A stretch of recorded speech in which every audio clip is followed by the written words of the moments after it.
Сәлеметсіздер ме, құрметті оқырмандар, менің каналыма қош келдіңіздер. Менің есімім Канапина Құралай. Осы видеоға шықпағалы біраз уақыт болып қалды. Бүгінгі видеоны бальзамдарды қабылдау, жалпы бальзамдардың әсері ағзаға, сол туралы айтқым келеді. Және де шығарылу түрлерімен таныстырып өтейін дегем. Мүмкін жаңадан жазылған партнерлар немесе клиенттер болса, сол үшін жаңа ақпарат болсын.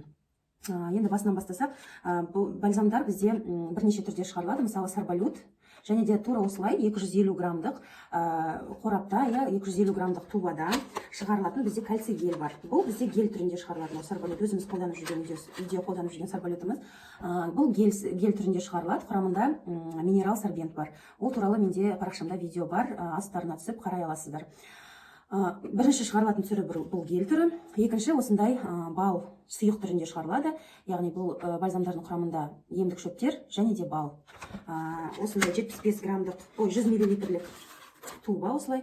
Мына жері зубочисткамен ақырын тесіледі и жаңағы сумен араластырылып ішке қабылдауға арналған.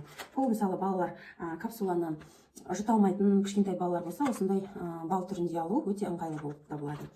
Келесі түрі бұл капсула түрі. Осындай қорапта 90 капсула болады әр упаковканың ішінде. Мынадай кішкентай ғана капсулалар өте ыңғайлы, қолдануға да, ішуге де ыңғайлы. Андай кейбір витаминдер шығаратын компаниялардың үлкен витаминдері сияқты емес. Біздікі кішірек және де қабылдауға өте ыңғайлы. Екі түрде шығарылады. Кімге ыңғайлы капсула алады, кімдерге ыңғайлы бұл бал жаңағы сұйық түрін алады.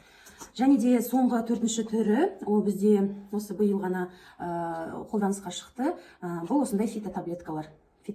Жаңа оборудование алды компаниямыз шетелден. Осы фитотаблеткаларды басып шығаратын. Бұл бізде фитотаблеткалар түрінде шығарылатын. Ең бірінші осындай пармелип деген біздің бальзамымыз. Оны қалай қолданамыз? Бұл пармелип тұмау тиген кезде, жөтел басталып келе жатқан кезде, жаңағы ОРВИ, ОРЗ, бронхит кезінде, әртүрлі тыныс алу жолдарының аурулары кезінде қолданылады. Үлкен ересек адамдарға 2 таблеткасын ыстық суға салып, араластырып, толық араласқанын күтіп, ішке қабылдауға арналған. Негізі Андрей Васильевич Коротковтың айтуы бойынша, кәдімгідей өзіміздің ішетін шайымыздың орнына да осы таблеткаларды ішуге болады. Шай қылып, кішкентай балаларға 1 таблеткасын суға, 100 мл жаңағы ыстық суға, кипятокқа езіп, араластырып беруге болады.